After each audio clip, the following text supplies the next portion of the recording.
Bien, pues vamos a comenzar con la charla del día de hoy.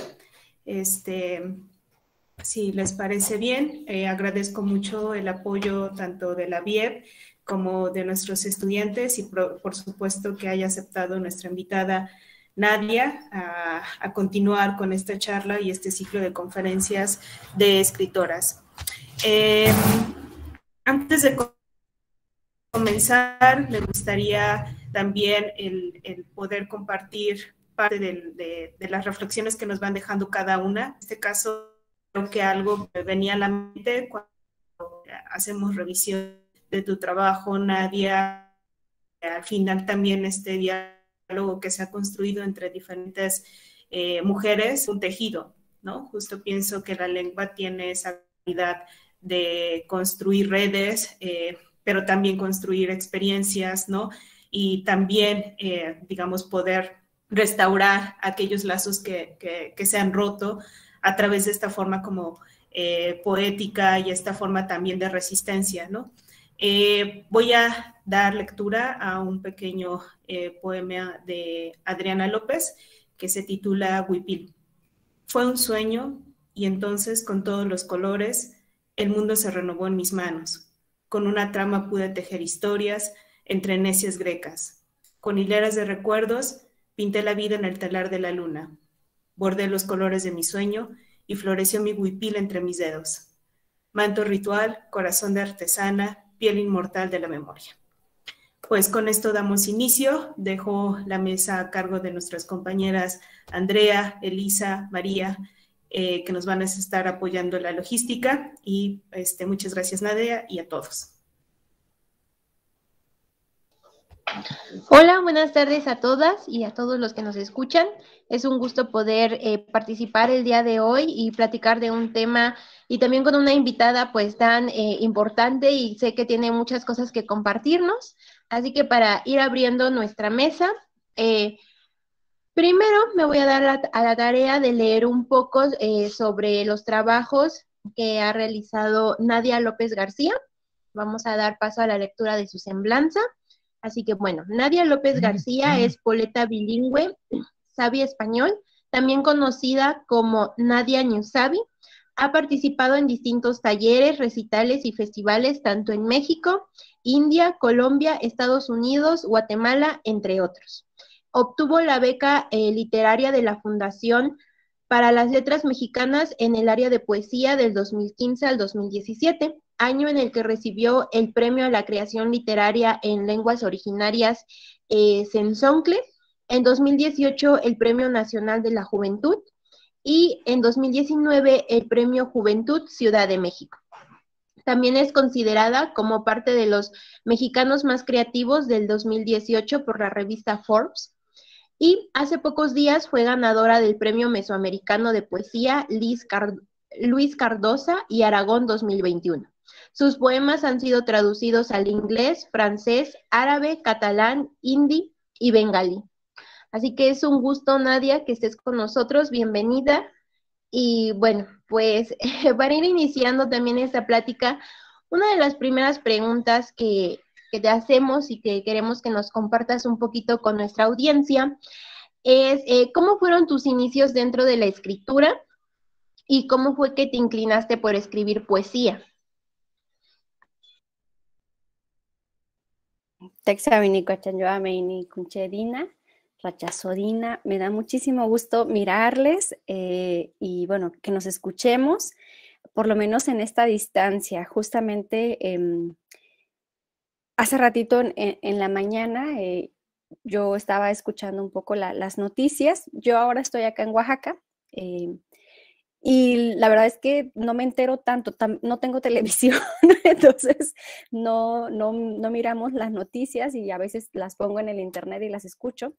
Y estaba escuchando pues que el mundo está bien caótico, ¿no? Últimamente. Y pensaba que quizá lo que nos hace falta es tener mayor posibilidad de diálogo, ¿no? Y de encuentro, que quizá el estar aislados tanto tiempo nos ha hecho olvidarnos de la importancia de las otras y los otros con con los que estamos rodeados y que de alguna forma es necesario volver a retornar esa convivencia, por lo menos en la palabra, ¿no? Por lo menos digo, aunque es muchísimo, entonces por eso celebro mucho el encontrarnos aquí, el poder platicar un ratito, porque creo que si algo nos puede seguir manteniendo como humanas, como humanos, es esto, la capacidad del diálogo, ¿no? Y la capacidad de la escucha y de saber que hay otras maneras de poder encontrarnos y poder dialogar aún en nuestras enormes diferencias. Bueno, para contestar un poquito la pregunta, me gustaría muy rápido decirles así muy rápido acerca de la diversidad de nuestro país, ¿no? Nosotros tenemos un país que de punta a norte tiene una diversidad lingüística y cultural impresionante, grandísima. Estamos atrás de Brasil y de India, que son países descomunales, ¿no? Grandísimos territorialmente y también culturalmente, y nosotros estamos en ese, digamos, como en esa escalerita muy cerca de ellos, en esa diversidad. Algo que tenemos en nuestro país es que muy recientemente comenzaron muchas políticas acerca de la defensa de la diversidad cultural y lingüística. Sin embargo, llevamos muchos años en lo que esto no ha sucedido. Justo antier me parece que me preguntaban, igual en una entrevista, si yo pensaba que las mujeres estaban escribiendo más ahora, en el tiempo presente, si estaban publicando más, si eran más visibles y a qué se debía esto. Y yo decía, sí, en efecto, las mujeres estamos siendo, se está visibilizando más nuestra escritura y nuestra palabra. Sin embargo, por ahí luego de pronto también he escuchado que dicen, bueno, ahora las mujeres tenemos muchos más espacios, es más fácil que una mujer sea publicada, antologada, a que lo sea un hombre. Pero son, si acaso, 7, 8 años de atrás hacia la fecha en lo que esto ha sucedido, que las mujeres somos más visibilizadas a nuestra escritura. Sin embargo, estamos contra 40 años en los que no sucedió, ¿no? 40 años que si ustedes buscan antologías, libros publicados, por ejemplo, sobre todo por Conaculta en ese entonces, ahora Secretaría de Cultura, se van a dar cuenta que la gran cantidad de títulos corresponden a hombres. Y no solo me refiero en la literatura en español, sino en la literatura en específico en lenguas indígenas. Entonces, pareciera que sí, que efectivamente actualmente las mujeres están siendo más visibilizadas, hay más nombres de poetas en una antología, hay más nombres de poetas mujeres que escriben una lengua indígena en un festival, pero es muy reciente, ¿no? Es muy reciente y hay 4 décadas atrás en las que no estuvimos tan presente dentro de los espacios de literatura. Y bueno, en esta enorme diversidad en la que vivimos en México, sabemos que tenemos 69 idiomas, incluido ya ahí el español, y tenemos 364 variantes de la lengua. Y muchas de esas lenguas no solamente conforman un sistema fonético y lingüístico de signos, de fonemas. Yo no soy lingüista, no sé qué exactamente conforme la lengua, pero lo que sí sé es que ese idioma en el que nombramos también denota una forma de vida, denota una forma de gobierno, denota una forma de simbolismo cultural, denota una forma incluso de procesos de formación comunitaria o individual, ¿no? Entonces, cada una de esas formas, digamos, de vida, a veces desde fuera, digamos, desde las personas que no son de nuestro pueblo o región, yo he sabido que se celebra mucho, ¿no? Que dicen, claro, ustedes tienen pues sistemas jurídicos propios, normativos más bien propios, tienen sistemas comunitarios de vida, de organización, y se celebra mucho, y se los digo como muy honestamente, se celebra mucho como esta forma y muy ideal en la que todas y todos tenemos un diálogo horizontal en los pueblos indígenas o una relación muy estrecha con la comunidad. Realmente no es así del todo, ¿no? Algo que a mí me gusta mucho contarles es que recuerdo mucho hace tiempo, creo que estaba yo en Guadalajara, creo, y había una mesa en la que estaban dialogando acerca de lo chido que es los espacios comunitarios donde hay asambleas comunitarias, porque es un espacio horizontal y de diálogo. Yo decía, sí y no. Sí, si naces hombre. Puedes participar, puedes levantar la mano, puedes ser elegible, incluso puedes llevar a cabo una fiesta patronal, tu familia puede ser la que le toque. Si naces mujer, no, al menos en mi comunidad no es así. Yo soy de la Mixteca Alta. Si naces mujer, asistes a asambleas por cuestiones de asistencia, pero no para votar, no para decir qué opinas. Entonces, no es un espacio tan democrático ni tan horizontal como se ha creído desde afuera por mucho tiempo. Esto se los digo porque justamente al hablar un poco ahora de mujeres, me gustaría justo decirles que en muchos de nuestros pueblos, pero también en muchos espacios urbanos, no es lo mismo si naces mujer y si naces hombre, ¿no? Hay una enorme diferencia de los espacios a los que vas a poder acceder, de el nivel de escolaridad que vas a poder tener en tu vida, de los trabajos que vas a poder tener, de los cargos comunitarios que vas a poder desarrollar en tu comunidad, estoy hablando ahora mismo, si naces mujer o si naces hombre, ¿no? Entonces, incluso desde una cuestión muy cultural, quien nace mujer, al menos en mi comunidad, el ombligo cuando naces, normalmente se nace en casa porque no hay hospitales cercanos. El ombligo que se corta, si eres mujer, se entierra cerca de tu casa, ¿no? Muy cerquita, y se entierra. Si naces hombre, lo que hacen es que tu ombligo buscan algún árbol que esté más o menos cerca de tu casa y suben el ombligo, ¿no? Y lo dejan en alguna rama y ahí se secan. Y tiene una base que tiene que ver con que las mujeres debemos permanecer en casa. Por eso se entierra nuestro ombligo cerca de nuestras casas. Y los hombres ponen su ombligo en un árbol alto para que no les dé miedo cuando se tengan que ir a otros lugares. Como que ya está trazado en el imaginario colectivo de nuestros pueblos que es normal que un hombre se vaya a trabajar o a estudiar o a hacer vida fuera de los pueblos. Y las mujeres no. Es muy mal visto cuando tú te vas y dices, quiero estudiar, quiero ser profesionista, quiero, no sé, quiero irme a vivir, ¿no? Fuera de mi pueblo. Es muy mal visto. Y yo a eso, yo les digo que, bueno, yo ya estoy en los 30 años, yo hace más de 10 años que salí de mi comunidad, salí cuando tenía 17 años. Y en ese entonces fui de las primeritas que salieron de mi comunidad. Yo pertenezco a una agencia que es muy joven en realidad. Todavía no tiene el estatus, por ejemplo, de pueblo o de municipio. Entonces, cuando a mí me tocó salir, fue muy difícil porque literalmente llegaban a la casa de mis papás a decirles, no dejes ir a tu hija porque se va a perder, ¿no? Ya no vas a saber de ella, quién sabe con cuántos hombres va a andar, quién sabe a quién va a meter a su cuarto, olvídate de tu hija, ¿no? Ya no va a ser la misma que se va. Y sí, efectivamente, ya no volví a ser la misma que me fui. Entonces, pero a ese grado les digo, ¿no? A ese grado llegaban a decirles a mis papás que no me dejaran ir, ¿no? Que no me dejaran ir porque prácticamente el honor de la familia se iba a venir abajo porque cuando yo volviera al pueblo, pues toda la gente iba a tener una concepción de que hice y deshice en la ciudad, pues, y que pues ya no soy una persona honorable, ¿no? Entonces, a diferencia de los hombres, que cuando se van incluso llegan y les van a dejar que tostadas, que cosas para que tengan en su estadía fuera de nuestra comunidad, ¿no? Entonces, desde esas cosas tan pequeñitas como lo es a dónde va a parar tu ombligo cuando naces, cómo se ve cuando una mujer sale de un territorio, a diferencia de cómo sale un hombre, todo eso que pasa en el día a día en nuestras comunidades pasa exactamente en la literatura, ¿no?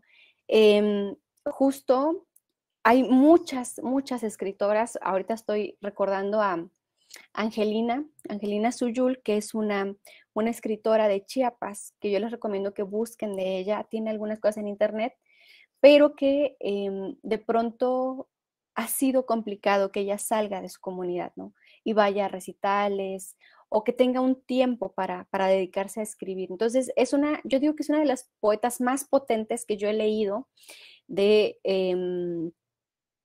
están entre la edad de los 35, 40 años, yo me atrevo a decir que es de las más potentes y tiene muy pocas cosas publicadas referente mucho a el estatus de mujer que tiene en su comunidad, ¿no? Y la posibilidad que tiene de salir. Bueno, entonces, justo no me quiero alejar mucho de la pregunta inicial, que tenía que ver con en qué momento comenzó a escribir, ¿no? Y sobre qué comenzó a escribir, si no mal recuerdo. Justo en todo este contexto muy rapidito que les quise dar acerca de cómo yo nací en una comunidad pues mixteca alta. Después mis papás migraron hacia Baja California, estuve ahí algunos años, fue mi infancia, volvimos a un lugar en el que amo mucho, en el que agradezco que ahí está mi ombligo. Hay una historia muy chusca que les voy a contar más adelante porque mi ombligo no fue enterrado, mi ombligo fue colgado, gracias a unos aguardientes que mi bisabuelo se había echado y que se confundió y bueno, aventó el ombligo en un árbol. Pero bueno, después de este paréntesis, justo en esa dinámica, digamos, en la que yo me voy a la Ciudad de México y hago el examen de la UNAM, paso en su primera ronda, me voy a vivir sola, una ciudad grandísima, enorme, llena de gente maravillosa. La verdad es que yo amo mucho la Ciudad de México, pero muy complicada, muy compleja. Entonces, en esa dinámica yo me empecé a sentir muy sola, con mucha angustia, porque pues no podía hablar con mis papás seguido, no los podía ver. Tuve muchas carencias, muchísimas carencias económicas. Y también tuve un tiempo de mucha amargura, ¿no? Un tiempo de con mucha frustración, mucha amargura, porque yo siempre decía, ¿no? En esos años, hagan de cuenta mis 18 años, mis 17 años, 18 años, que yo siempre pensaba, ¿por qué me había tocado nacer en la familia que nací, ¿no? ¿Por qué no tenía padres profesionistas? ¿Por qué no había tenido la fortuna de tener algún padrino político o rico o empresario que me dijera, ahí te va tu mensualidad, tu domingo, justamente que hoy es domingo, ¿no? Entonces, crecí, digamos, mucho tiempo de mi estudio muy amargada, la verdad, lo reconozco mucho, ¿no? Dormía muy poco, comía muy mal, de la escuela me iba al trabajo, los fines de semana trabajaba. Entonces, pues muchas veces, no una ni dos, muchas veces quise desertar de la escuela, quise salirme de la escuela y decir, creo que todos tenían razón, ¿no? Creo que mi destino es en mi pueblo, en mi casa, con mi mamá. Bueno, que me encanta estar acá, me encanta estar acá, pero no hay otra posibilidad más que esa. Entonces, agradezco a mucha gente que estuvo ahí, ¿no? Brindándome apoyo, dándome un atole, diciendo, hoy yo pago tus copias, tú no te apures de eso, porque gracias a todas esas personas es que yo logré concluir la universidad, pero justamente todo eso que viví, todas esas como luchas, digamos, fueron lo que me hizo escribir. Me hizo escribir, y aparte yo pertenezco a un idioma que es el idioma mixteco, que es un idioma que tiene ciertas características. Una de ellas es que es una lengua nasal, tonal y glotal. Entonces, al ser una lengua tonal, hay palabras que son incluso en escritura muy similares a otras. Sin embargo, no hay ni una relación ni de campo semántico, no hay ningún tipo de relación. O sea, les puedo decir que la palabra hermano, rojo y mucho se parecen, son casi idénticas en su pronunciación y en su escritura. Y, o sea, hermano, mucho y rojo no pertenecen a ningún tipo de clasificación que las asimile. Entonces, un poco la lengua mixteca es así. Entonces, cuando yo me fui a la Ciudad de México, yo empecé a querer, no rescatar, sino volver a conocer palabras antiguas que ya no se usaban, como por ejemplo dinero. Mucha gente usaba la palabra dinero en español y la palabra correcta es shum, ¿no? Que es como el dinero, pues. Entonces, comencé a escribir. No sé aquí quién haya escrito diario en alguna ocasión, pero comencé a escribir así como tipo diarios, ideas, lo que yo pensaba en ese momento, lo que sentía. Al no tener, ahora pues todos tenemos el WhatsApp, ¿no? Entonces estamos ahí escribiendo o o grabaciones o notas de voz. En ese entonces, pues no, yo tenía uno de esos cacahuatitos, que no sé si todavía haya unos por ahí, pero que eran, o sea, mucho mandabas mensaje de texto y creo que eran así 180, ¿no? Palabras que tenías luego porque se hacían 2 mensajes y ya era el doble de pago. Entonces, para mí la escritura fue una posibilidad de un poco naufragar en medio de toda esa soledad, pero también de alguna forma escribirme a mí misma cosas que yo quería escuchar en ese momento, ¿no?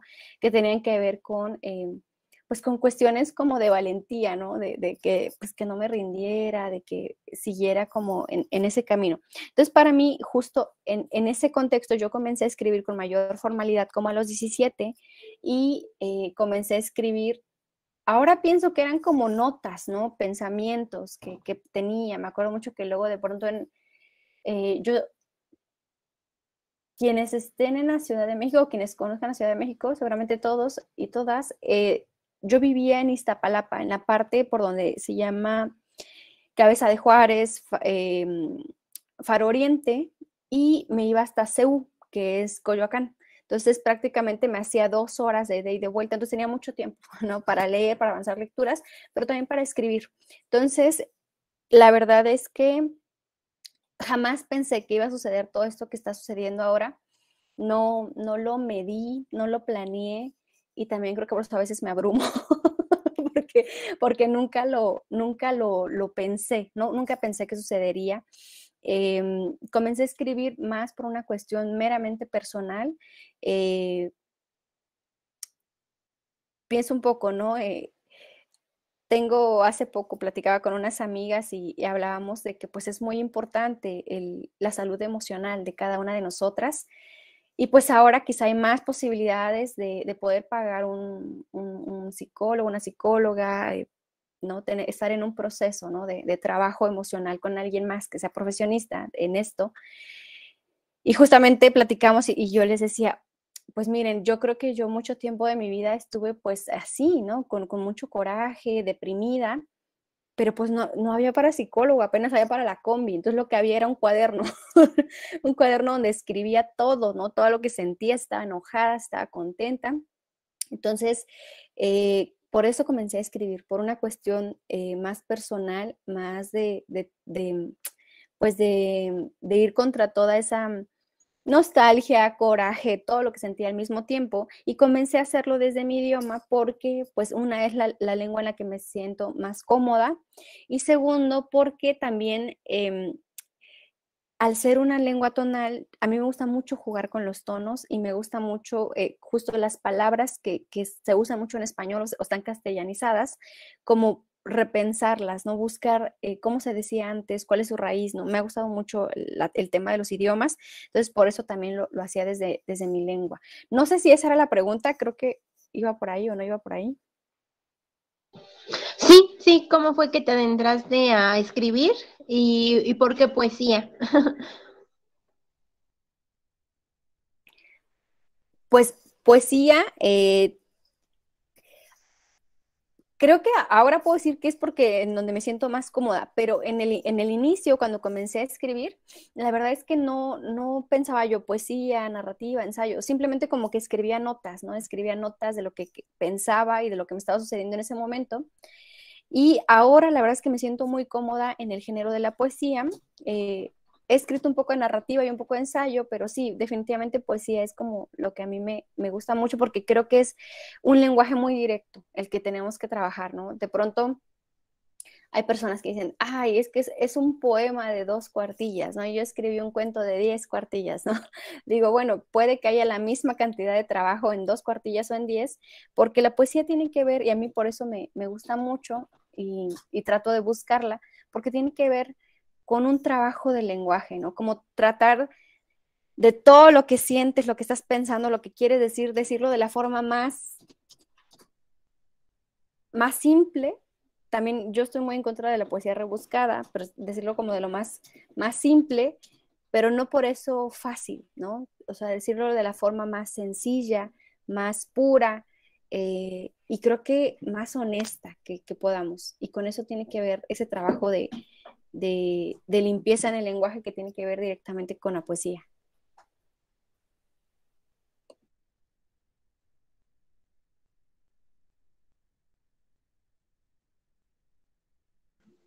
Sí, bueno, o sea, es muy interesante lo que nos has contado y ahora, Pues bueno, muchas gracias por contestar nuestra anterior pregunta.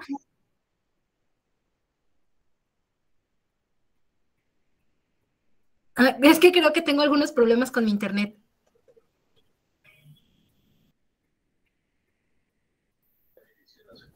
ok, ok, bueno, no hay ningún problema.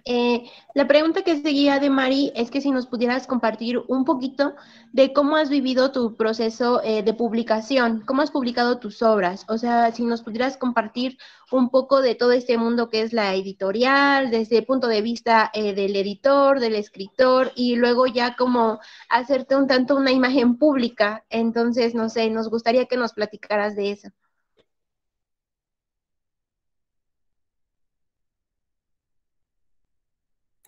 Sí, igual también puede que sea mi internet, ¿eh? Porque por acá normalmente cuando hace mucho sol o mucho viento el internet se viene un poco abajo y ahorita es calurosísimo afuera, entonces, bueno, puede que también sea yo.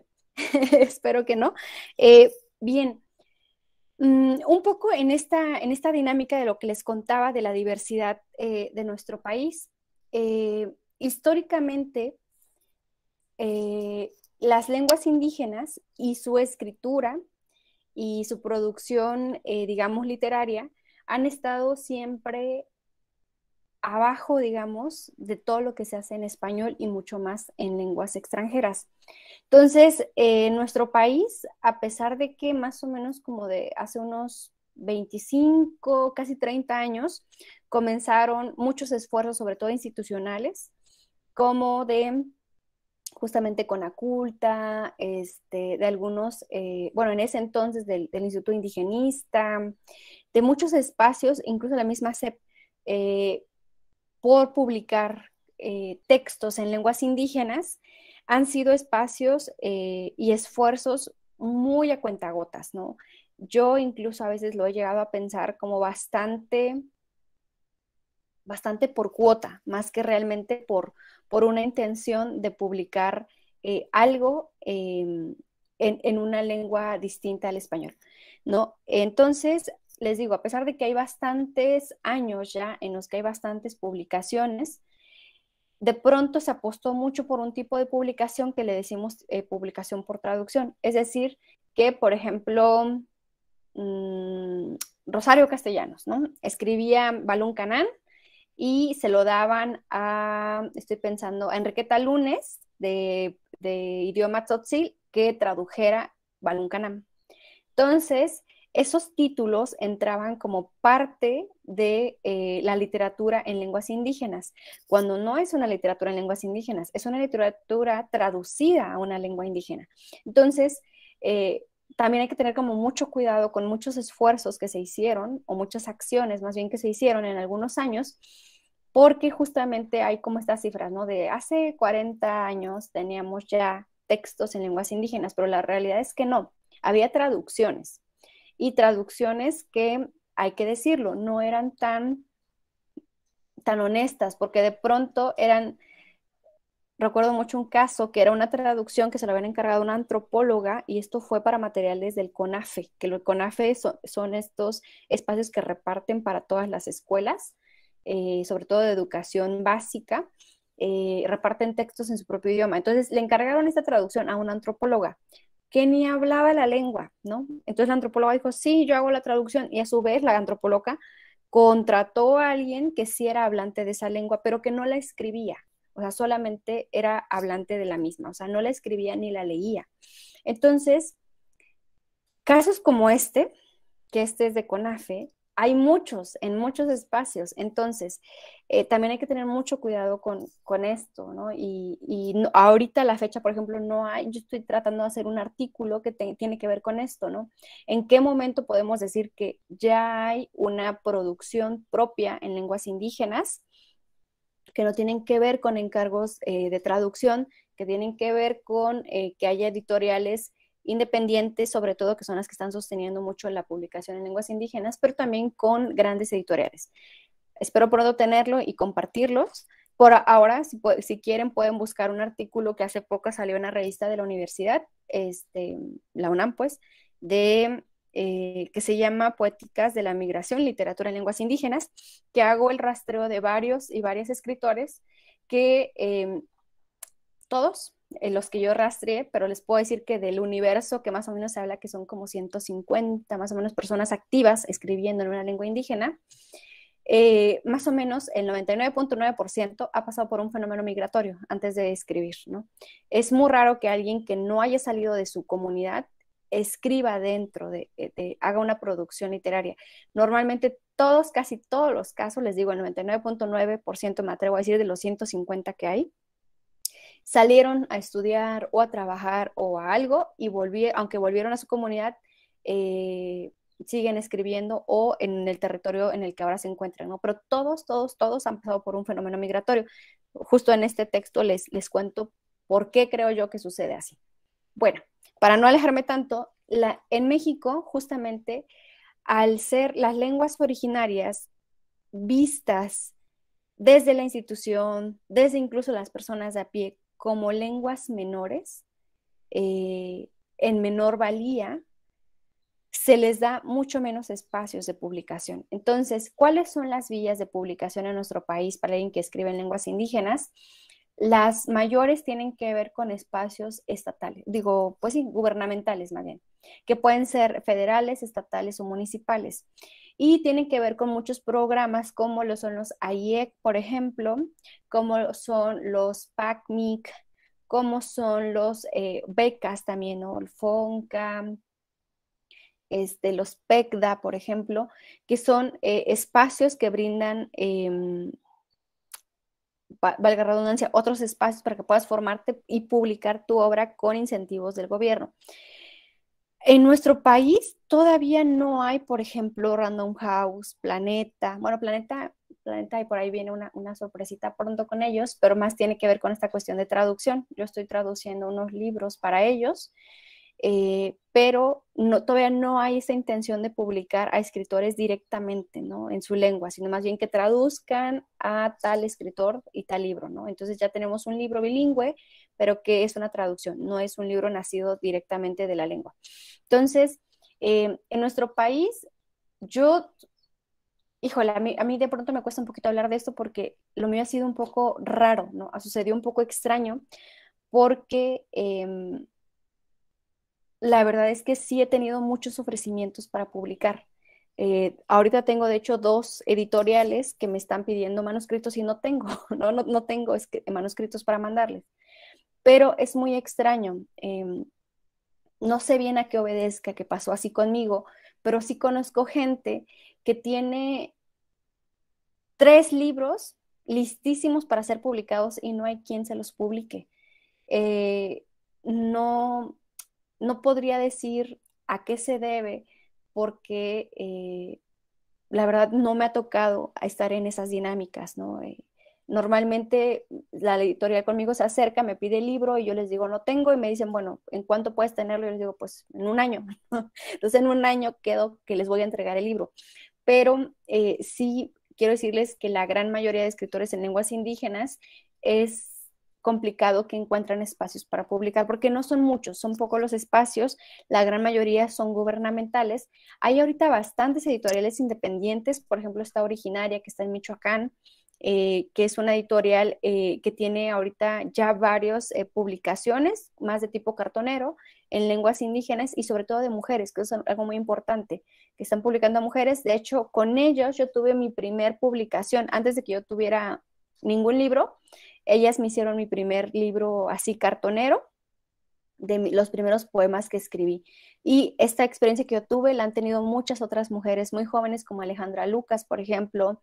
Me parece que Susi Betzulul también ha estado en esta experiencia, que son mujeres muy jóvenes de los 90s que están comenzando apenas a publicar y ya tienen su primera posibilidad de tener un libro cartonero gracias a esta editorial.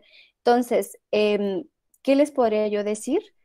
Sí es complicado que te publiquen, sobre todo si pertenece a una lengua originaria, porque las grandes editoriales todavía no se están interesando en las lenguas indígenas, por dos razones. La primera razón tiene que ver con que tenemos pocas y pocos lectores en nuestro propio idioma, ¿no? No hay todavía personas que lean directamente, o sea, no hay, me refiero a número grandote, pero sí hay, o sea, sí hay, no tantas, pero sí hay personas que lean directamente, por ejemplo, la versión en mixteco de mis poemas, ¿no? La gran mayoría se acerca a la versión en español y de ahí busca ir hacia la versión en mixteco. Entonces, en este sentido, muchas editoriales, la verdad es que no le apuestan a publicar en lenguas indígenas, pero porque dicen es que hay pocos lectores, ¿no? Y seamos sinceras y sinceros, no va a haber tanta posibilidad de venta del libro si yo le publico a Nadia, si le publico a, no sé, a Isabel Zapata, por ejemplo, ¿no? Que escribe directamente en español y creo que en inglés. Entonces, pero la verdad es que obedece a un racismo institucional, porque nosotras y nosotros aquí en México, por ejemplo, leemos, estoy pensando a Szymborska, quien la pueda leer en su idioma original, qué bueno, pero la gran mayoría la leemos en su traducción que hacen al español. O me voy más atrás, a Rimbaud, ¿no? Muchos leemos a Rimbaud en una traducción al español. Quien le pueda leer en su idioma original, qué bueno, pero la gran mayoría le leemos en español. Entonces, no veo a nosotros diciendo, ay, no, yo no hablo tal idioma, entonces no voy a acercarme a leer en español, la versión en español. Entonces, ¿por qué si decimos eso de, por ejemplo, los poemas estoy pensando en Adriana López, justamente, que aparte a mí me gusta mucho leerla, porque si decimos eso, por ejemplo, de Briseida Cuevas, ¿no? Yo no sé en maya, entonces no voy a acercarme, aunque esté la parte en español, ¿no? Como que sí tenemos mucho ese prejuicio, incluso basta ver cuando ustedes entren a una librería, sobre todo de las grandes, pensemos en Gandhi, Sótano, Fondo de Cultura, eh, cómo está la disposición de la poesía en idiomas originarios, está hasta el fondo, ¿no? O hasta arriba en un pedacito o hasta abajo en un pedacito y no está, digamos, de frente a los lectores. Entonces, personas que lleguen sin saber de las lenguas originarias tampoco van a ver el material a disposición y no se van a interesar. Entonces, hay la verdad es que mucho de la publicación que se hace desde editoriales que no sean las editoriales gubernamentales está muy sujetada a la mercadotecnia, ¿no? A cuánto vende, a quién están leyendo ahorita. Entonces, lamentablemente, muchas y muchos de nosotros no vendemos las grandes cantidades de libros, ¿no? Entonces, esa es una realidad que está muy enmarcada en a quiénes publican, por qué publican y desde qué lenguas. Entonces, todavía en nuestro país no hay suficientes lectoras y lectores en idiomas originarios y también eso obedece a que no haya tantas editoriales apostando a publicar a escritoras y escritores en lenguas indígenas. Entonces, bien, ¿es posible que te publiquen? Sí es posible, solo que quizá va a ser un camino un poco largo, pero al igual que en el español, yo a las alumnas y alumnos que tengo siempre les digo, intentemos, ¿no? Antes de mandar algo ya tenemos un no, así que vayamos por un sí y puede suceder, ¿no? Y la otra, por acá me decían, ¿qué pasa con la imagen pública? Algo así,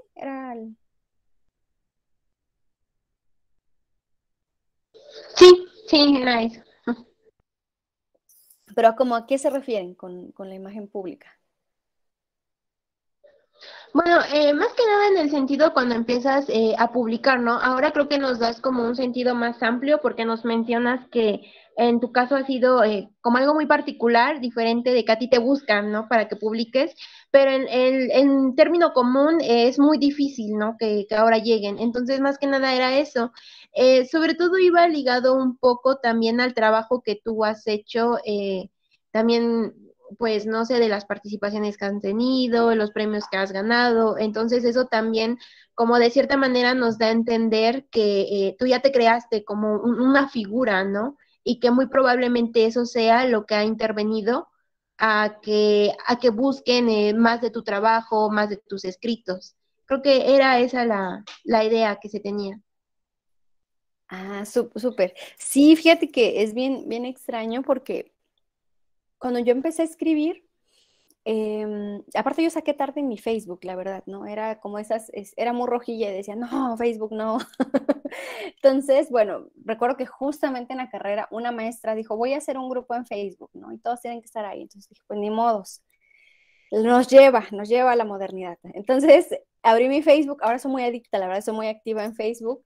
Y recuerdo mucho que cuando yo comencé a escribir en blogs, que ahorita pues ya se escuchan como del año del caldo, pero hace unos años, ustedes están en la licenciatura, ¿cierto? Son como muy jóvenes, pero hace unos años pues era lo más, escribir en un blog, ¿no? Escribir en ¿cómo se llamaba esto? ¿WordPress? No. Sí, ¿verdad? Era como bueno, había como muchas páginas, ¿no? Y entonces era así como, ay, escribí en un blog, hice una entrada, ¿no? Entonces, recuerdo que yo comencé así a escribir, y ni blogs míos, blogs de amigos que tenían y que me decían, mándame algo. Entonces, yo recuerdo que, sobre todo en las mañanas o muy en las noches, que tenía un tiempito, a la gente que yo veía conectada, pero así, les digo, 11:30 de la noche, 12 de la noche, a la gente que yo veía conectada, así a todos parecía yo virus, ¿no? O sea, les mandaba así de, hola, escribí este poema, te invito a que lo leas, y si te gusta, que me regales un like, ¿no? Y se los mandaba, ¿no? Y se los mandaba. O sea, había gente que me dejaba en visto, ¿no? Que ya creo que ya me tenían bloqueada, ya estaban hartos de mí. Y así comencé, ¿no? Comencé enviándoles mi texto de forma personal, que lo leyeran. Pues había gente que, o sea, se lo mandaba, ¿qué les gusta? 80 personas y tenía 13 likes, ¿no? Entonces, quise que esos 80, solamente 13, y quién sabe si las 13 leían, ¿no? Quizá nomás decían, ay, ahí va, ¿no? Y quizá no lo leían, no lo sé, estoy pensando que esas 80, quizás 7 leían el poema, ¿no? Entonces, realmente mucho de mi trabajo tiene que ver más con el trabajo en talleres, ¿no? De hecho, mañana inicio un taller con, con personas que escriben LIG en lenguas indígenas, lo vamos a dar en el IMBAL. Entonces, mi trabajo más ha tenido que ver con talleres de formación, y pues esto del nombre, híjole, es bien extraño, ¿no? Porque la verdad, aquí en mi pueblo, a mí me encanta estar acá, ¿no? Porque luego me dicen, oye, ¿y allí en tu pueblo qué pasa? O sea, ¿haces recitales? ¿Cómo está la cosa? Les digo, pues miren, si tengo suerte, mientras estamos desgranando maíz, les puedo leer unos poemas o se los puedo recitar, pero así que yo diga, ay, vamos a hacer un recital y que vengan todos, ha sucedido 2 veces, ¿no? 2 veces en no sé cuántos años, porque es una comunidad muy trabajadora, ¿no? Todo el tiempo la gente está trabajando, y las cuestiones como tener tiempo para escribir o para leer son incluso vistas como no estar haciendo nada, ¿no? Entonces, ha sido complicado, pero yo por eso he trabajado más en talleres, ¿no? Talleres para que niñas y niños aprendan a escribir el mixteco, aprendan a leerlo, y ahí les meto la poesía, ¿no? Entonces, me gusta mucho estar acá a mí porque justamente me acuerdo que ahora cuando fue lo del premio, pues hubo como muchas llamadas y muchas cosas, y me decían, sabemos que tienes una agenda muy apretada. Digo, pues miren, es que temprano tengo que alimentar a las gallinas, luego tengo que ir a dejar comida, luego tengo que ir al mercado, luego tengo que lavar. Normalmente aquí todo el día estamos partiendo calabazas porque se da mucho, y la calabaza realmente solo ocupamos la semilla, y la calabaza en sí se la damos a las vacas o, bueno, al animal que haya. Entonces, realmente les digo, esa es mi agenda, está muy apretada porque hay muchas cosas de la casa que hacer. Entonces, esto te digo, esto de tener un nombre o algo así, creo que siento que es como hacia afuera, pues, porque hacia adentro sigo siendo la misma, ¿no? Hacia adentro, la gente, mis vecinos, me siguen viendo como la Nadia, ¿no? La misma que está acá. Entonces, es bien extraño, ¿no? Y también creo que una tiene que aprender como a vivir, no a vivir, sino como a mediar en eso de pronto, ¿no? Entonces, creo que es bueno no perderse en eso.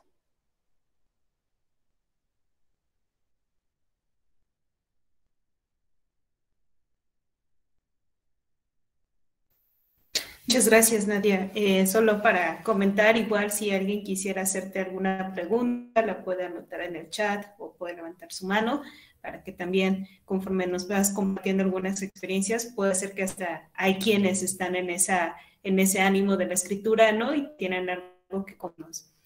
Mientras se van animando, pues continuamos con la intervención de Lisa. Adelante. Ok, bueno, pues ya nos has contado un poquito sobre estos procesos, sobre todo creo que los más significativos y que tuvimos la oportunidad también de conocer cuando investigábamos más acerca de ti, y que por eso mucho viene a juego el nombre de nuestra mesa como Escritura, Mujeres y Migración. Y ahora que nos mencionas, bueno, migrar desde tan niña, ¿no? De tu comunidad, abrirte como paso a un mundo totalmente diferente, nuevamente regresar y nuevamente salir, pero ahora ya como para tu formación académica, ¿no? Lo que es lo universitario. Y creo que es bastante interesante cuando nos mencionas que salir de la comunidad precisamente es lo que a veces te inspira como para escribir o sí, o dedicarte como a otras actividades, pero siempre rememorando como estos procesos de lucha que son significativos porque sabemos que aunque en este momento lo vivimos de manera específica, pero que hay muchas mujeres y muchos hombres que están pasando por lo mismo, ¿no? Que tienen que salir, alejarse de papá, de mamá, no sé si tengan a lo mejor alguna pareja sentimental o los hijos, que a mí en mi caso, al irme a la universidad, eso fue lo que me pasó, ¿no? Dejar a mi hijo, dejar a mis papás, y eso te abre un mundo. Pero lo interesante y lo que también nos gustaría que nos compartieras es de que un tanto nos mencionas que tú no te imaginabas como el poder que iba a tener tus escritos, ¿no? Y de momento ese pequeño como sueño o aventura que se convierte a ser algo diferente a lo que marca tu comunidad, a los patrones que es pues casarte, tener hijos, y tú dices, no, no, yo no quiero eso, no tengo que experimentar otras cosas antes de saber si quiero casarme o no, por ejemplo.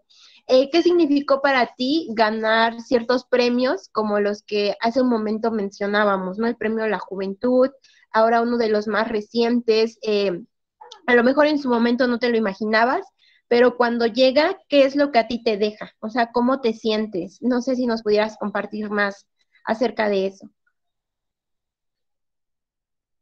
Sí, gracias, Elisa. Fíjate que yo les voy a ser como muy honesta y es que en todos los premios que he participado una sola vez, ¿no? Y, o sea, no he tenido como experiencias de haber mandado antes y que no haya quedado.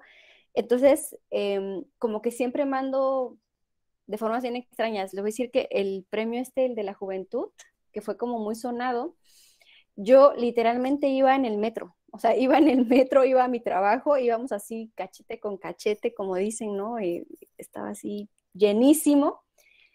Y ya son de esas veces en las que ya solo estás ahí.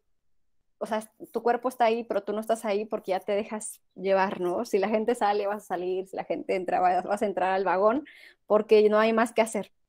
Es una de esas, estaba yo así, tenía como otra chava acá enfrente de mí y estaba el letrero me acuerdo que decía mucho como que si eres un joven que hace cosas por su comunidad, emprendedor, tienes buen promedio, participaras, ¿no? En este premio. Entonces a mí se me quedó mucho así del premio de la juventud. Llegué a mi trabajo, esa vez mi jefe no llegó temprano, entonces como no tenía asignaciones, me puse en el internet a buscar sobre este premio, que es el premio de la juventud, y creo que cerraba, les voy a ser muy sincera, no recuerdo exactamente qué día, pero hagan de cuenta que cerraba como en semana y media, por mucho, o una semana. Bueno, la cosa es que ya como que empecé a ver qué pedían y dije, ay, pues sí, la mayoría lo tengo.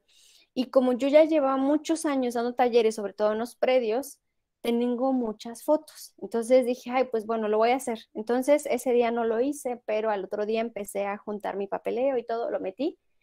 Este, y pasó el tiempo y yo dije, pues yo creo que no sucedió nada porque aparte como yo no sé cómo funciona, bueno, ahora sé cómo funciona, ¿no? Pero en ese entonces no sabía cómo funcionaban los premios. Pues yo les digo, ok, te sacan una lista, te llaman por teléfono, que así, pues me hablaron, me dijeron que estaba yo dentro de los finalistas, pero que querían hacerme un video. Y así, me hablaron un viernes que el video lo querían hacer el sábado, y el sábado yo tenía que dar taller en el predio, tenía una charla en el Centro Cultural España, o sea, tenía un fin de semana muy movido, entonces les fue muy bien a ellos y a mí, porque pudieron acompañarme a todas esas actividades, hicieron ese video. Ahora sé, y se los digo aquí, que cuando te llaman para hacer ese video es que ya realmente ya eres la galardonada. En ese momento te dicen que no, que todavía necesitan decidir, ¿no? Pero cuando llegué ya a este premio, pues me encontré con un montón de gente que venía de premio municipal, premio estatal, o sea, todos los premios habidos y por haber, y estaban en este último premio que era el nacional, ¿no? Y ya me decían, oye, ¿y tú qué otros premios tengo? Pues ninguno. Es la primera vez que concurso en esto, ¿no? Entonces, no tengo otros premios. Y estos chicos, la gran mayoría venían así como de concursos de debate, de oratoria, o sea, miles de cosas, ¿no? Y yo decía, no, pues yo no he hecho nada de eso en mi vida. Entonces yo me sentía como muy extraña porque decía, no manches, estos chicos bien preparados, súper chavitos y han andado en miles de cosas y yo ahí en mis predios trabajando con mis niños. Pero ahora cuando justamente hace unos años me llamaban mucho en las prepas, ¿no? Y me decían los chavitos, oye, pero pues así, ¿cómo le hiciste? ¿Qué recomiendas? ¿Qué hacemos nosotros para ganarlo? Les digo, pues no sé, yo creo que tienen que trabajar sin la intención de ganarlo, porque pues si ustedes tienen un proyecto y ese proyecto lo hacen porque quieren tener un premio, un galardón, creo que no es el camino, ¿no? Creo que no debería ir por ahí. Más bien hagan su proyecto, apasionense por lo que se quieran apasionar, háganlo y el premio va a llegar solito, o sea, ni siquiera lo van a buscar, ni les va a costar, y creo que hasta les va a saber mejor porque hicieron su trabajo honestamente, ¿no? Hicieron un proyecto, no sé, para trabajar con cierta comunidad, cierto tipo de población, ciertos materiales, no lo sé. Y al final el premio solamente va a ser una pequeña consecuencia de todo lo que ustedes realmente lograron, que fue un trabajo comunitario más sólido. A diferencia que si dicen, voy a trabajar con niños indígenas porque quiero ganar este premio, ¿no? Entonces yo creo que ahí quizá lo van a ganar, pero no sé si sea tan real y no sé si les sepa mejor. Bien, pues. Y entonces, algo que quiero hacer como decirlo mucho, y ahora porque lo digo muchos años después, bueno, no tantos, ¿verdad? Fue que yo, este premio, eh, en el año que a mí me tocó, no sé cómo haya sido antes ni después, pero en el año que me tocó era un año muy complejo, porque era el último año del gobierno de Peña Nieto, ¿no? Era un año venía todo lo de Ayotzinapa, o sea, había muchas cosas, ¿no? Entonces, el recibir un premio, digamos, en ese sexenio, para mí significó muchas cosas a las que nuevamente yo no estaba preparada, ¿no? Hubo como gente que se volcó de alegría.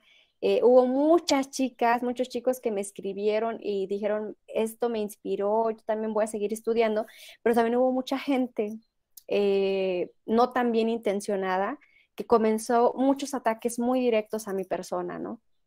Entonces, en ese momento de mi vida, ahora tampoco, pero sí, digo, tengo más fortaleza, pero en ese momento de mi vida yo no estaba preparada para el montón de menciones que se estaban haciendo de mi vida en las redes, ¿no? Entonces, yo recuerdo que había mucha gente, pues, que prácticamente, ¿no? Ahí inventándome una historia de por qué había yo ganado, o sea, qué cosas había yo hecho para haber ganado este premio. También es un tema muy delicado que ahora lo he visto, pues mucha gente, ¿no? Ya diciéndote que eras del PRI hueso colorado, ¿no? Y tú así de, no, solo recogí un premio como si te lo hubiera dado cualquier otro presidente. Y también justamente es un premio en el que a mí, yo les digo, lo que me tocó firmar un montón de cosas de confidencialidad. Todavía estaba el Estado Mayor. Ahora, por ejemplo, el año pasado todavía me tocó trabajar en Los Pinos. Yo decía, es ahora un espacio en el que ves a un montón de chamaquitos corriendo, familias haciendo literal picnic en Los Pinos, y cuando a mí me tocó ir no era así, o sea, casi te desnudaban para entrar, ¿no? Y firmar de que no ibas a tomar video o cosas así, muy denso, ¿no? Muy densa la cosa. Entonces, yo me deprimí muchísimo después de ese premio, ¿no? Mucha gente me decía, oye, ¿cómo te sientes? Les digo, es que no sé cómo me siento. Porque por una parte hay mucha gente que me está apoyando, que me dice que qué chido, demás, Y por otro lado, tengo un montón de gente que prácticamente ya dicen que te vendiste al gobierno, que, ¿no? Que un montón de cosas, ¿no? Y yo en ese momento no estaba preparada para eso, o sea, no supe cómo reaccionar. Y lo que hice fue alejarme, ¿no? Alejarme por un ratito, o sea, ¿qué les digo? Fueron como casi un mes, alejarme de todo, ¿no? No contestar llamadas, no nada. Y incluso quise dejar de dar talleres, de todo lo que estaba haciendo, dije, no, ya no tiene caso que lo haga, ¿no? Porque mucha gente quizá ya no confía en mi trabajo por este premio, por haber estado en este premio y recibirlo en este sexenio. Entonces fue como una etapa muy complicada para mí, pero también me ayudó mucho porque ahora, por ejemplo, pienso que cuando somos jóvenes justamente nos falta eso, ¿no? Como aprender a hacerse responsables de sus palabras, de sus actos, pero por uno, no por el que dirán las otras personas, ¿no? Sino por una y por uno. Y también, entonces les digo, y así han sido muchas cosas, ¿no? Ahora me acaba de pasar, bueno, no ahora, justo hace, no me acuerdo, fue en el 2000, que había algo de diputaciones, ¿no? Y me buscaron a mí 2 partidos y pues la verdad es bien tentador, ¿no? Decir, pues sí, como de que no me gustaría mucho. Pero la verdad es que yo personalmente soy de una postura que tiene que ver con que creo que muchos de los partidos políticos han hecho mucho daño, ¿no? Entonces, no me voy a tener en eso, pero justamente es bien complicado, ¿no? De pronto estar como en ciertos espacios que es muy delicado lo que puedas decir, hacer, entonces eso es bien complicado de aprender, pero creo que a mí me ha ayudado muchas personas que pues son más grandes que yo y saben y me orientan. Entonces, eh, ¿qué sentí después? Pues sentí eso, ¿no? Sentí pues mucha revolución en mí, pero ahora pienso que estoy muy agradecida porque gracias a eso muchas personas pude como contactarme con ellas, pudieron contactar conmigo y pude trabajar en espacios que no hubiera podido trabajar. Por ejemplo, estuvimos colaborando en el penal de Santa Marta Catitla, por ejemplo, ¿no? Donde hay muchas mujeres privadas de su libertad que tienen a sus bebés ahí y muchas y muchos pertenecen a pueblos indígenas. Entonces, digo, bueno, creo que para eso sirven estos espacios foco, les digo, ¿no? Para conseguir otras cosas que de pronto son más, eh, pues sí, tienen más cosas que hacer.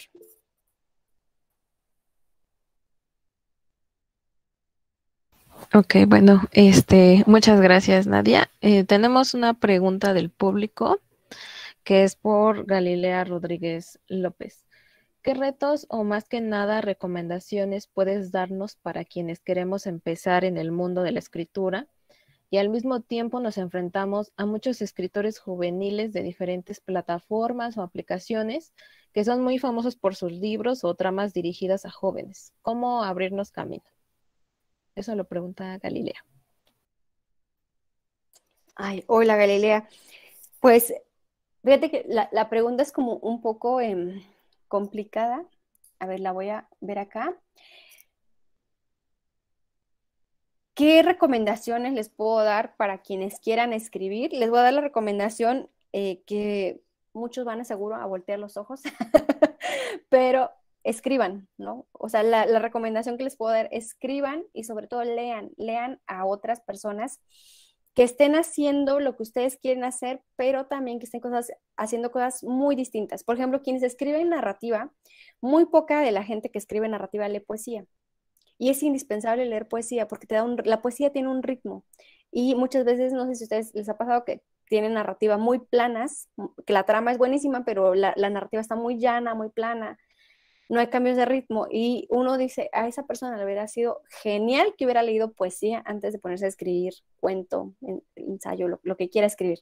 Entonces, la recomendación que les puedo dar es escriban, que escriban muchísimo, que de pronto yo me acuerdo que cuando yo empecé a escribir, mucha gente decía, no, es que es tu hobby. Digo, no, no es un hobby, porque yo borro, vuelvo a escribir, vuelvo a borrar, vuelvo a escribir, y me paro a las 6 de la mañana, bueno, a las 5:15, pero a las 6 yo ya estoy sentada en mi escritorio, y a las 9, o bueno, antes de las 9 yo tengo que estar lista para conectarme a mi trabajo, con el que pago la renta. Entonces, todas esas horas que pude estar durmiendo, estuve trabajando mi poema, mi cuento, lo que yo estoy haciendo. Entonces, no es un hobby. Creo que esa es la primera cosa que quien quiera hacer escritura por hobby, que lo haga así por hobby, pero que no tenga la intención de hacer un libro vamos a decirlo de esta forma, o de llegar a un momento a vivir de su literatura. Porque la escritura no es un hobby, la escritura creo que es uno de los trabajos pues complicados porque uno está frente a una misma, ¿no? Con sus palabras, y creo que eso es una cosa muy densa.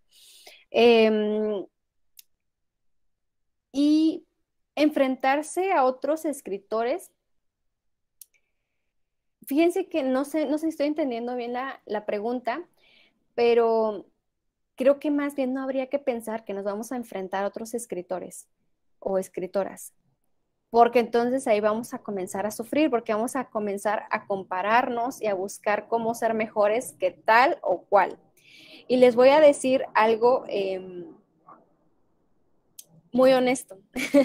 Es que cuando yo empecé a escribir, yo decía, yo admiro muchísimo a tal y tal, ¿no? Había 2 mujeres, todas las admiro mucho hasta la fecha. Y yo quiero escribir como ellas, ¿no? Y yo siempre como que estaba comparando mi escritura y trataba de hacerla muy similar. Y después dije, no, es que yo no me siento ya tranquila así, ¿no? Entonces comencé a escribir lo que yo quise, como quise, y ahora me doy cuenta que encontró un lugar, su escritura así, por ser ella misma, ¿no? Entonces, no se comparen con otras personas, ¿no? Hay personas que tienen quizá más plataformas que nosotras, quizá tienen familias que han sido escritoras o académicas, quizá ya tienen como cursos previos de escritura, quizá ya han tenido becas. Entonces no nos comparemos con otras personas porque vamos a pasarla muy mal. Lo que sí tenemos que hacer es tratar de superarnos a nosotras mismas, ¿no? Si yo, por ejemplo, ahora que me dicen, ¿cuál es tu libro favorito de los que tienes? Digo, pues el último. Y me dicen, ¿por qué? Les digo, pues porque creo que es un libro más pensado que los otros. No creo que le pude dar más tiempo, y aparte eran temas que yo quería abordar realmente desde el primer libro y nunca pude. Entonces es eso, es como tratar de superarnos a nosotras mismas cada vez que escribamos algo.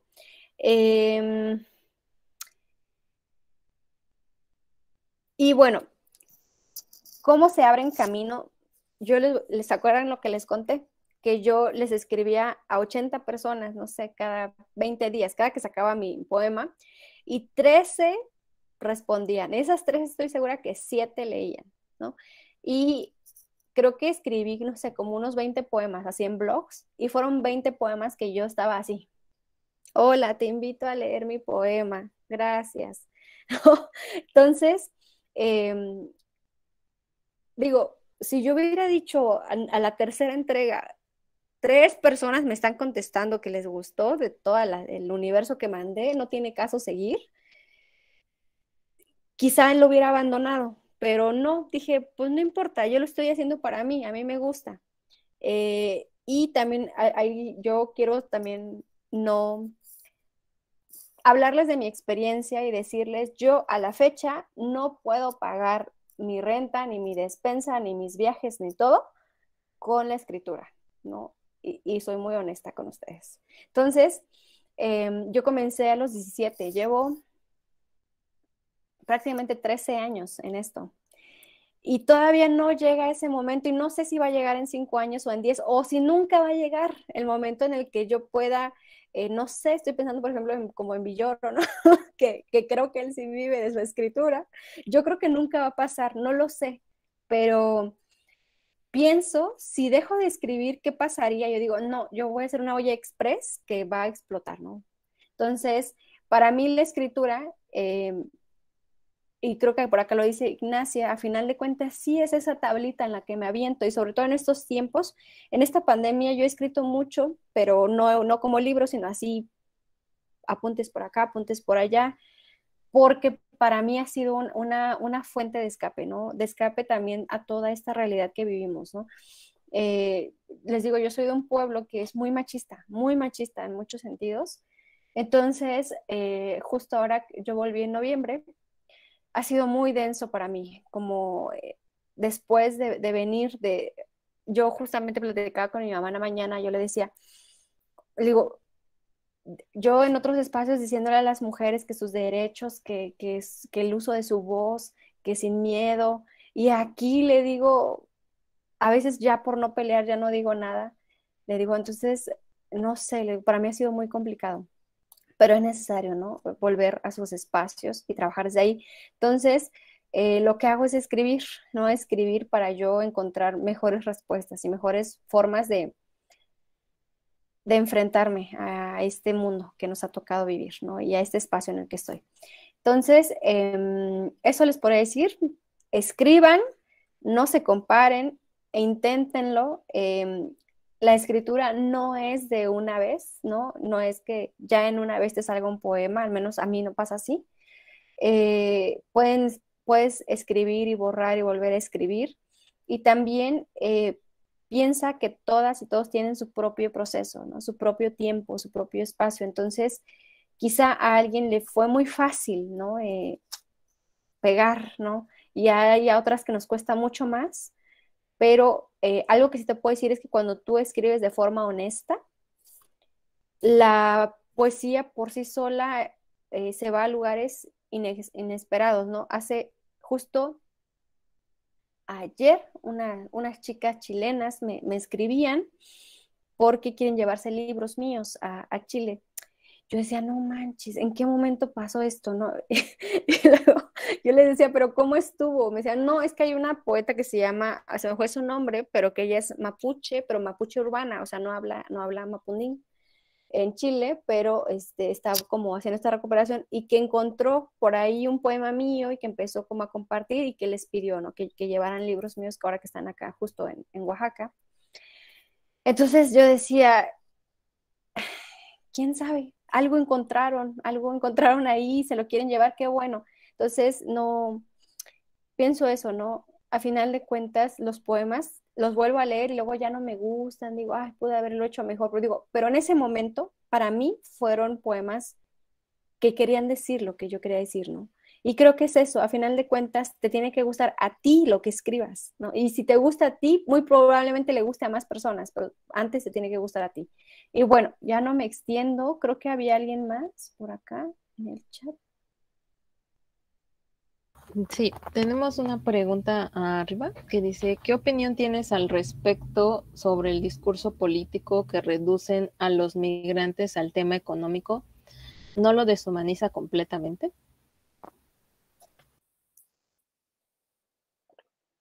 Sí, fíjate que es bien complejo porque yo estaba viendo hace les digo que no tengo tele, entonces de pronto me meto al celular a ver noticias y saber un poco qué pasa afuera. Y leía que decían que era como un orgullo, ¿no? Lo de las remesas. Y yo decía, yo tengo familia, ¿no? Familia, algunas con estatus legal, residente, y otras todavía en estatus indocumentado. Y decía, ¿cómo es que esta cifra de las remesas, que de pronto es como si el país lo estuviera haciendo muy bien, se menciona como algo muy chido, cuando tengo familia que quiere volver y no puede volver, ¿no? Porque la verdad, yo les voy a ser muy sincera, yo dejé la Ciudad de México en noviembre y me vine a Oaxaca y y dije, pues voy a buscar un empleo aquí, un empleo de mayor rango de autoridad que el que yo tenía en la Ciudad de México. En la Ciudad de México ganaba prácticamente 3 veces lo que ganaría aquí. Entonces, la migración siempre tiene un algo atrás, ¿no? Justamente ayer también platicaba con un amigo que él es de un pueblo de Oaxaca que se llama Chilateca, y de hecho yo lo conocí en Tláhuac, en la Ciudad de México. Creo que es estado, no me acuerdo si Tláhuac es Ciudad de México, pero justamente decíamos, ¿no? Que de pronto muchos dicen, ay, es que no les gusta estar en el pueblo, ¿no? Puro les gusta estar en la ciudad, por eso se van. Y decimos, híjole, es que no hay otra, ¿no? ¿Cómo pagas cómo eres pilar económico? En mi caso, yo tengo una hermana que está estudiando medicina. O sea, ¿cómo pagas todo eso sin un sueldo que realmente, la verdad es que somos bien centralistas y todo está en la Ciudad de México, ¿no? Entonces, ¿cómo le haces? Entonces, bueno, no me quiero desviar mucho, pero justamente la migración tiene que ver con decisiones muchas veces no voluntarias, ¿no? Que tienen que ver por estudio, por economía, por salir de conflictos religiosos, conflictos territoriales.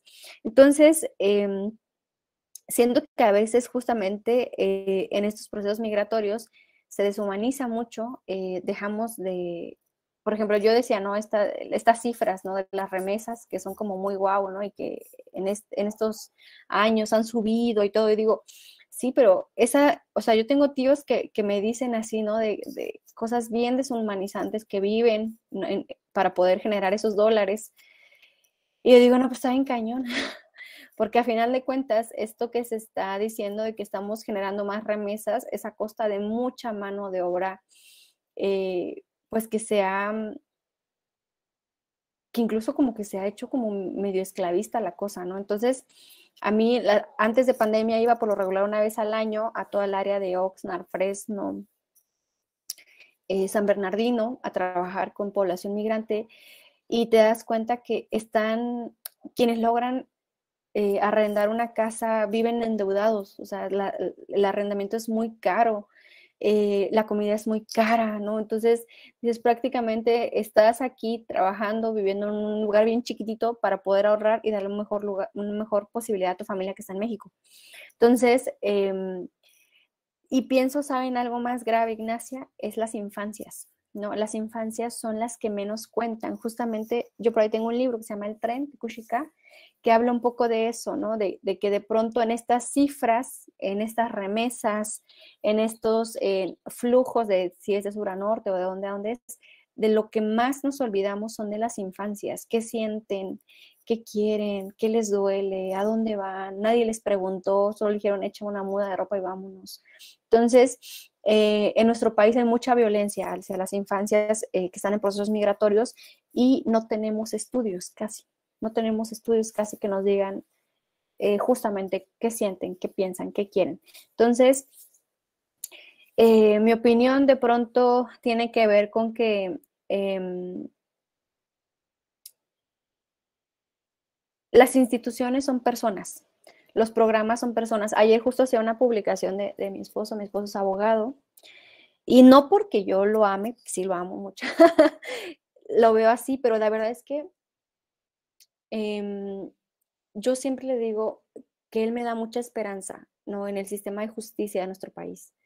Él es una persona que habla náhuatl, es de una familia inmigrante,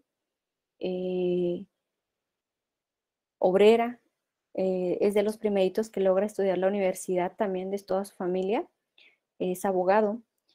Y yo le decía, apenas nos pidieron apoyo para pues una menor de edad que sufrió violencia sexual. Y yo le decía, creo que yo estaría confiada si supiera que hay más gente como tú dentro de este sistema tan horrible en el que vivimos. Entonces, creo en eso, que siento que las instituciones a final de cuentas están hechas por un montón de personas. Entonces, siento que necesitamos personas buenas, personas conscientes, personas humanas. A ustedes ahora, si no mal recuerdo, son de comunicación. Entonces digo, es eso, que haya personas en los medios de comunicación. Mis primeros 2 trabajos fueron en un canal de televisión. Uno de Secretaría de Gobernación y otro ya del SPR. Y pensaba un poco en eso, o sea, en comunicación, en política, en medicina, en educación, en todos los espacios debería haber personas conscientes y aunque este término sea bastante discutible, personas buenas, ¿no? Personas buenas que sepan que no están solas en esto, sino que hay un montón de gente de las que somos responsables, ¿no? Entonces, eso opino.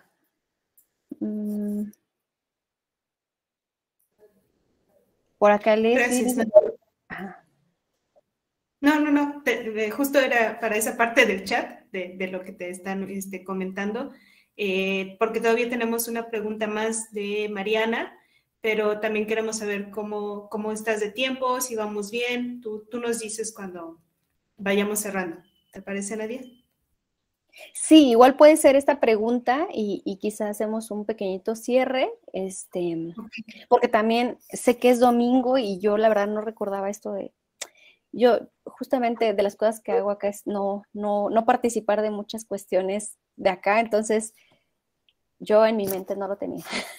Perdón. A ver, esta pregunta Entonces, dice... ajá, ¿en tus obras poéticas has tenido algún problema para tener una libre expresión a la hora de publicarlas?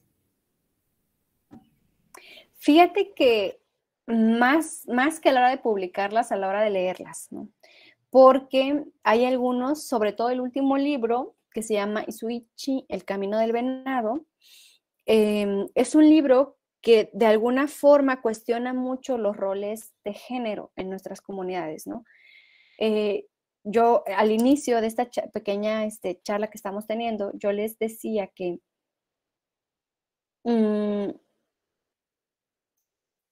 muchas de nuestras comunidades, nuestros pueblos de pronto son muy ensalzadas, ¿no? Por ciertas cosas.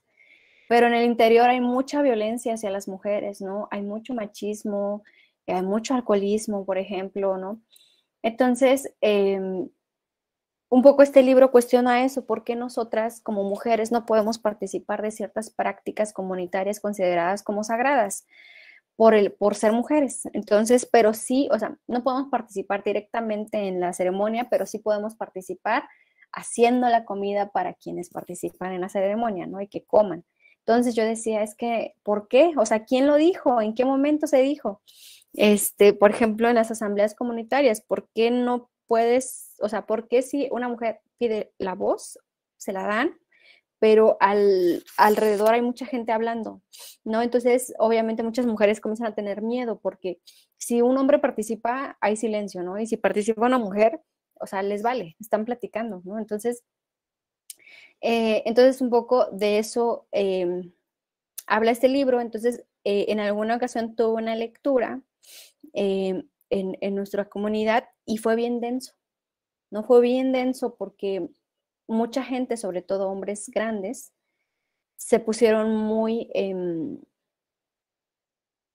sí, como muy broncudos en el sentido de que, pues que decían que yo escribía eso porque pues porque me había ido, ¿no? Porque ya no tenía tanto tiempo de estar en la comunidad y demás. Y digo, pues por eso, porque me di cuenta, porque me fui y me di cuenta, ¿no? De esto que está sucediendo. Entonces, me di cuenta que no es, o sea, ninguna editorial me ha dicho esto, no puedes hablar en nada, más bien al momento de que yo leo ciertas cosas, sobre todo con gente mixteca, sí me doy cuenta que, pues, que trastoca estos temas, ¿no? Porque no están acostumbrados a que se les cuestione o que una mujer diga, a ver, espérate, yo también quiero hacer esto, ¿por qué no puedo? Entonces, digamos, ha sido complejo en el momento de compartirlas, pero mira, te puedo decir que esos son 3 casos de 7 casos en las que muchas mujeres se sienten bien de lo que están leyendo, ¿no? Y creo que lo que estoy escribiendo les está moviendo, que es lo que a mí me interesa, ¿no? Yo tengo un público ya desde hace algunos años que es el público que yo tengo en mi mente. No sé si realmente estoy llegando a ellos, pero a ellas, pero el público que yo tengo en mi mente son mujeres que estén en entornos urbanos, pero que hayan pertenecido, ellas pertenezcan o alguien de su familia haya pertenecido a un pueblo originario, ¿no? Cuando yo escribo, yo pienso en esas mujeres. Entonces, pues muchas sí han llegado de este tipo de espacio. Entonces digo, creo que de alguna forma estoy logrando lo que me había trazado con esta escritura. Y eso. Ok, pues Nadia, muchas gracias por todo lo que nos has compartido. Creo que nos gustaría seguirte haciendo como infinidad de preguntas, pero igual por el tiempo y las actividades que comprendemos que tienes que realizar. Ya solamente para finalizar, una pequeña reflexión. Ahora con esto último que nos comentas, precisamente surge como este choque, ¿no? Sales de la comunidad, te encuentras con diferentes situaciones, comprendes como problemáticas sociales que pasan en tu comunidad, que puede ser desde violencia de género, machismo. Creo que es algo como que a mí también me pasa mucho, entonces como que entiendo tu sentir, ¿no? O lo que piensas. Y precisamente hoy que, bueno, este círculo de pláticas se realizan pues para conmemorar uno de los procesos más importantes que como mujeres tenemos, que estamos a nada del 8 de marzo, que sabemos que es revolucionario en realidad.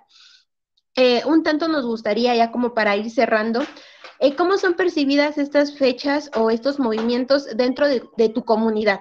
O sea, porque muchas veces nos cuentas, ¿no? Dentro de la comunidad, en un conjunto entre hombres y mujeres, existen problemáticas, pues, de racismo, discriminación, extractivismo, pobreza, pero siguen habiendo problemas muy específicos, como en los hombros de las mujeres, nada más, ¿no? Que tiene que ver con violencia, no sé, matrimonios a temprana edad, embarazos a temprana edad, el no poder escoger a los cuántos años te vas a casar o con quién te vas a casar. Entonces ahora después vienen como este choque también de que en las ciudades salimos a marchar, abrimos como estos espacios para conversar y sobre todo para enunciar lo que muchas veces dentro de la casa no podemos enunciar. Entonces, para cerrar, no sé, me gustaría que nos compartieras cómo se vive o cómo lo vives tú, este cambio que tú adquieres pues con los conocimientos y con las experiencias que ahora tienes y cómo lo vives de manera comunitaria ahora que inclusive estos días estás ahí, ¿no? En tu lugar de origen. Elisa, fíjate que es una pregunta bien interesante porque voy a tratar de no extenderme mucho, pero em, recuerdo mucho cuando una vez me preguntaron en varias ocasiones si yo me consideraba feminista, ¿no? Si en mi pueblo había estos procesos de feminismo. Y yo tengo una postura que tiene que ver con que yo le agradezco muchas cosas al feminismo, ¿no? Que creo que a muchas de nosotras nos vino a de alguna forma hacer una pausa y revisar muchas de las estructuras que estábamos viviendo.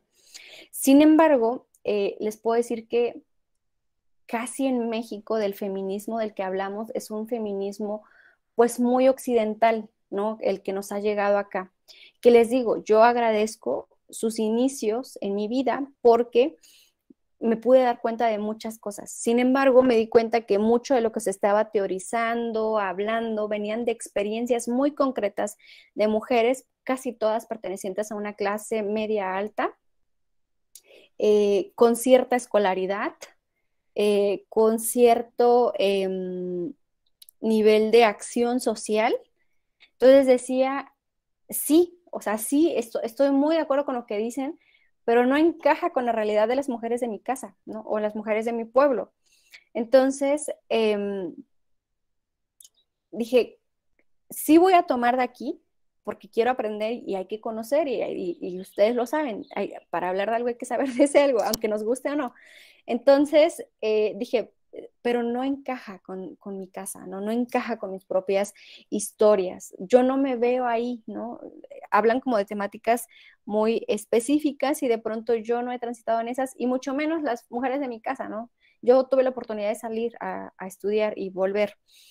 Entonces, yo les decía, no me asumo como feminista, ¿no? Más bien, creo que estamos buscando otros procesos de construcción. Acá en casa, por ejemplo, lo que yo veo mucho es que los espacios, por ejemplo, de ir a cuidar animales, que nos toca mucho a nosotras, de cocina, de alimentar animales también, que vamos muchas, son espacios de plática, y creo que la plática justamente ha sido algo muy poderoso que nos ha permitido compartir experiencias entre nosotras desde otros procesos y otras miradas.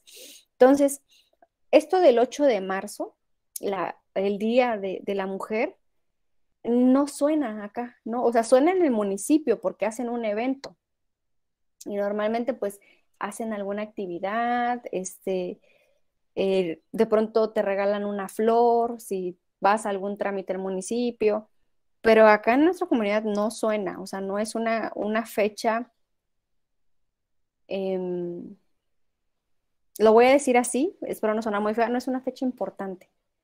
Les voy a decir por qué. Porque creo que no se ha tenido la suficiente o el suficiente cuidado de encauzar, digamos, al menos lo veo desde acá, esta fecha como más en un marco, más bien se han causado mucho en un marco de celebración, más que en un marco de repensar cosas.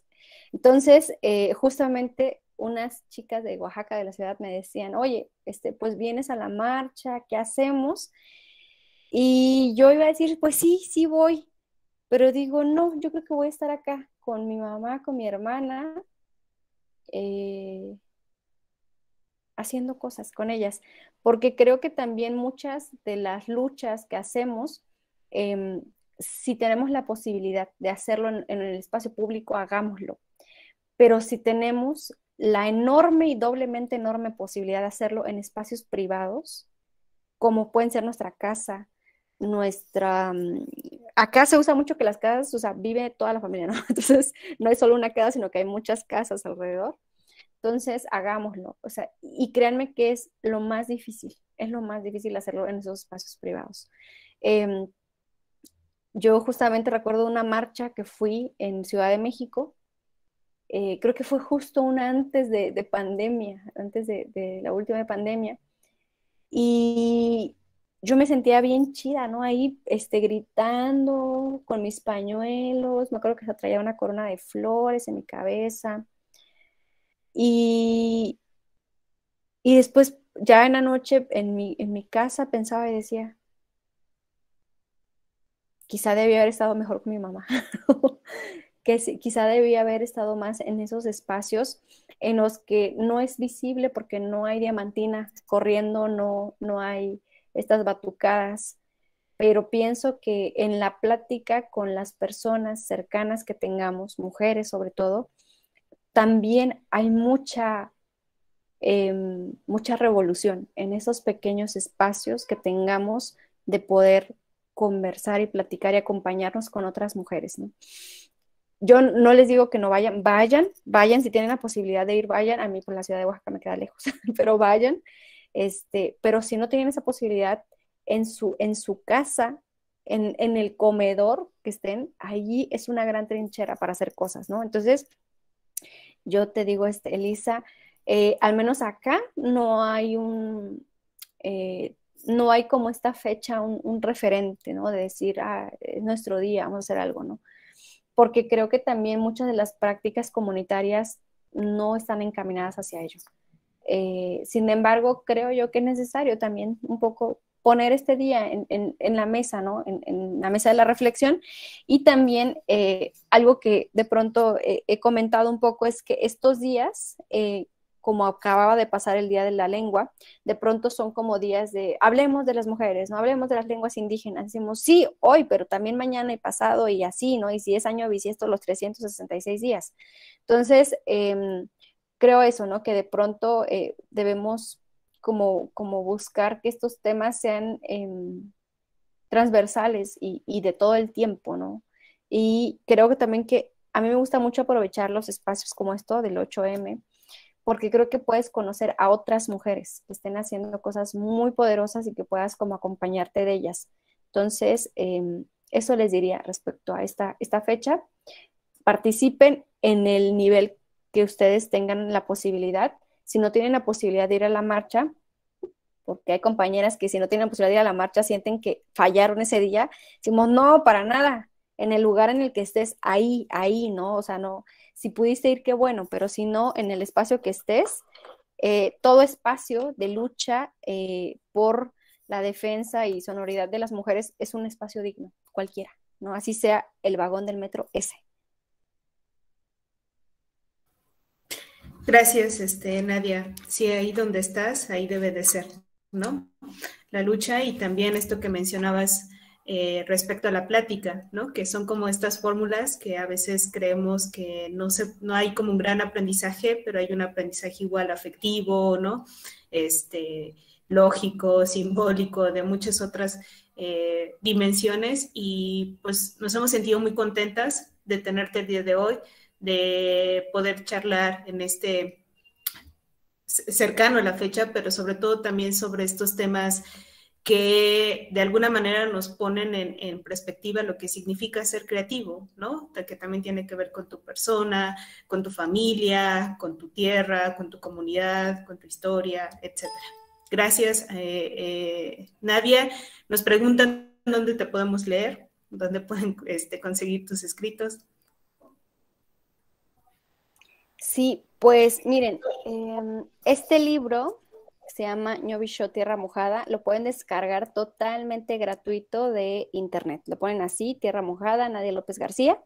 Les va a salir un PDF y también está en SoundCloud, lo pueden escuchar. Ahí está en su versión bilingüe. Hay otro libro que no lo tengo acá que se llama El Tren, Tikushika el Tren, que está con Editorial Almadía. Sé que lo han distribuido Educal, Fondo de Cultura, Gandhi y El Sótano, y creo que algunas librerías locales. Entonces, también creo que está por Amazon. Y hay otro que se llama El Camino del Venado, Izuichi, El Camino del Venado, que es un libro moradito, que aparte es el libro que yo a todos los quiero, pero siento que ese libro fue el libro que quise escribir hace muchos años. Y está con la UNAM, y en mi comercial les digo que tiene descuento, creo que está como en 70 pesos, creo, y tiene envío gratis. Entonces, si alguien gusta, puede meterse a la página de libros UNAM, y ahí va a encontrar este libro que se llama El Camino del Venado. Y hay algunos textos míos, poemas, publicados así en internet. Entonces, seguramente pueden encontrar por ahí algunos ensayos, algunos poemas. Y también les recomiendo mucho que lean a otras mujeres que están escribiendo desde respectivas lenguas originarias. Hay una lista infinita. Quiero ahorita así muy rápido decirles de la poeta Adriana López, que de hecho es una de las poetas que yo quiero muchísimo, la poeta Rosario Patricio, una poeta mije. Hay una escritora de origen mazahua que es Susana Bautista, que creo que es una de las mujeres que conoce más acerca de la literatura escrita en lenguas indígenas y escrita por mujeres. También me gustaría mucho recomendarles a la poeta Juana Karen Peñate, que es una poeta chol de Chiapas. Bueno, y en fin, hay muchas que yo les invito a que se acerquen a leerlas. Pues con esto cerramos. Gracias también a Elisa, a Andrea, a María, que nos estuvieron apoyando en la moderación y realizando las preguntas, y a quienes se sumaron a la charla del día de hoy. Mañana tendremos nuestra charla de cierre, igual a las 12 del día, y pues un abrazo y que tengan un muy bonito domingo. Muchas gracias.